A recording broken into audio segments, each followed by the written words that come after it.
Let's take a look at one of the brand new Epiphone 2020 inspired by Gibson guitars. I haven't seen very many videos on this particular one on YouTube, so I figured I'd get one and do a little demo on it.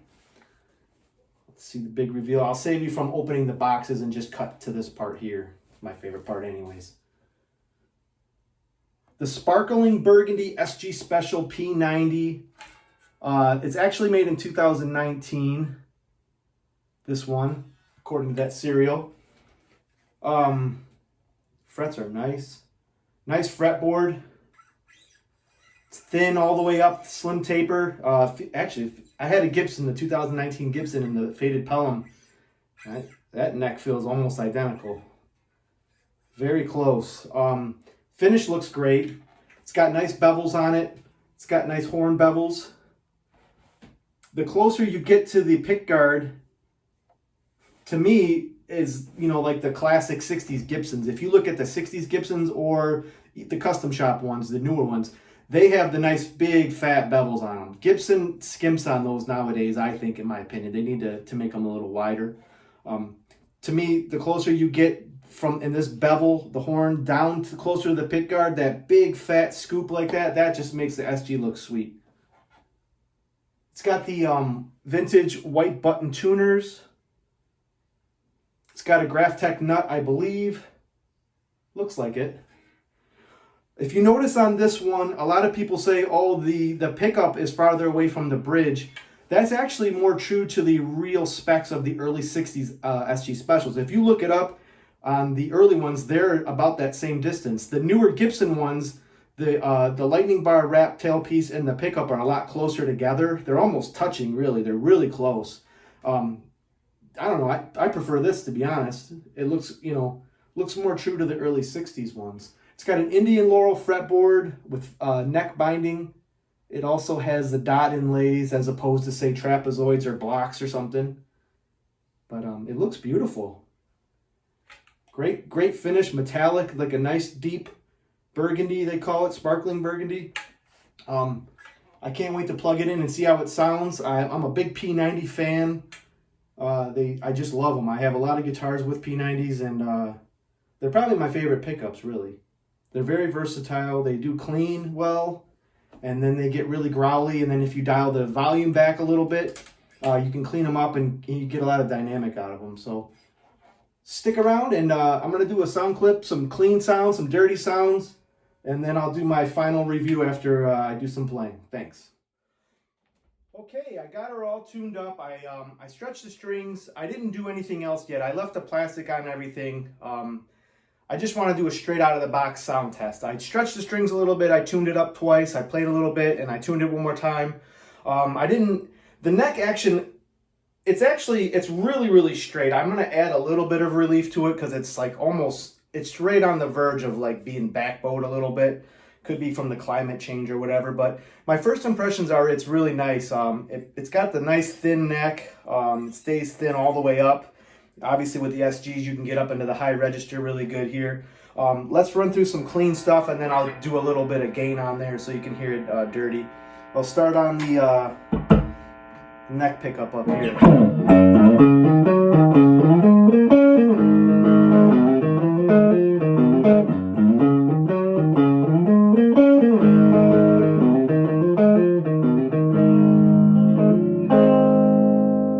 Middle position.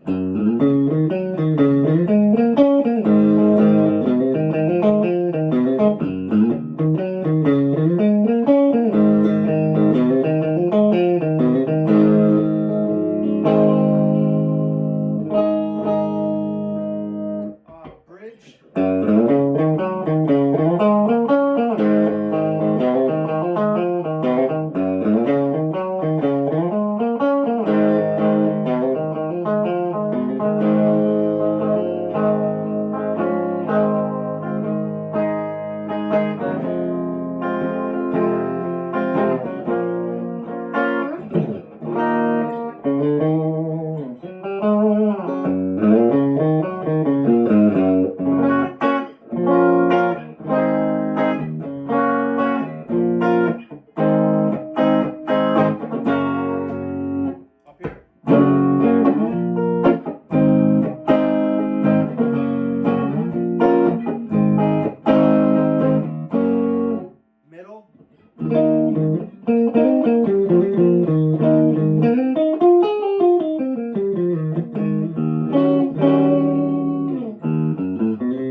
let's run through some gain tones here, some distortion on here, heavier gain stuff, and then what's cool about P90s is when you got your gain on, when you roll the volume back, you can kind of clean up the stuff and you get some pretty cool dynamics in your playing. I'm just playing through my Orange 35 RT. It's just a combo amp that I use for making demos up here, but you'll get the idea.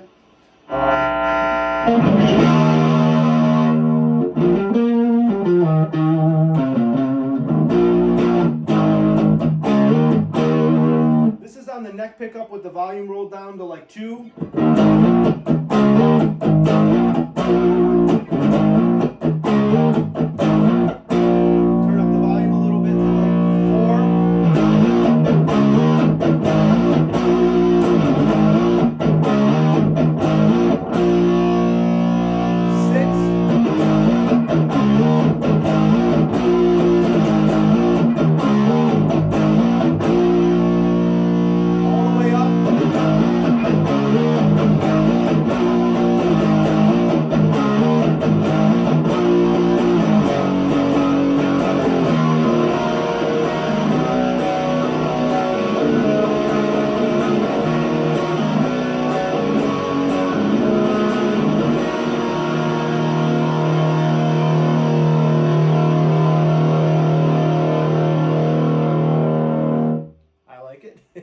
Let's go in the middle position all the way, everything all the way on 10.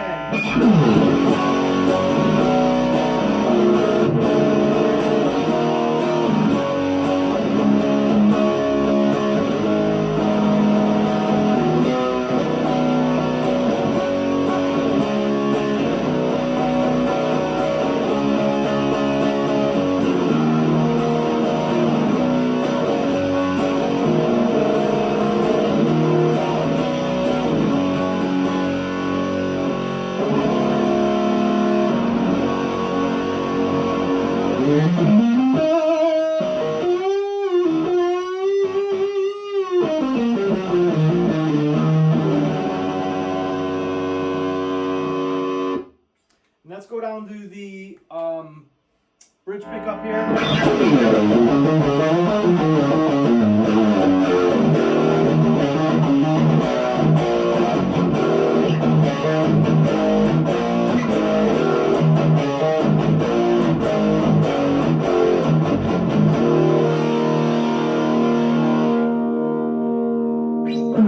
This is like a volume at 2.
So yeah, awesome guitar. Final thoughts.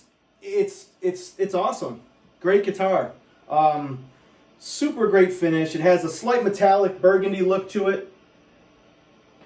The new headstock looks great. I'm a big fan of that. The tuners work really well. They have almost like a pearloid style button. It's just a great neck profile. The Indian Laurel fretboard plays great. There was no fret issues. There was no buzzing anywhere. This was made in 2019, so I don't know if that makes a difference from the quality control of the newer ones coming out that aren't in the stores just yet. These have been in the stores for a while. This is from Musician's Friend. They have this one and the Pelham one. So I highly suggest this guitar. I mean, it plays and sounds good. To me, it plays just like the Gibson that I had. The Gibson was a 2019. It feels like almost the same guitar, really. It's, you know, it's got the neck dive a little bit. I would say, I don't have my scale up here again, but I'd say it probably weighs about 6.5 pounds. You know, SGs are known for neck dive, but you know, you got to know that going into it. You can try moving the strap button, but I just get a nice heavy duty strap, and when I'm standing up playing, it's no issue. And then when I'm sitting down, you know, it's not too bad, but you can see it wants to go a little bit. But yeah, SGs, man, they're awesome.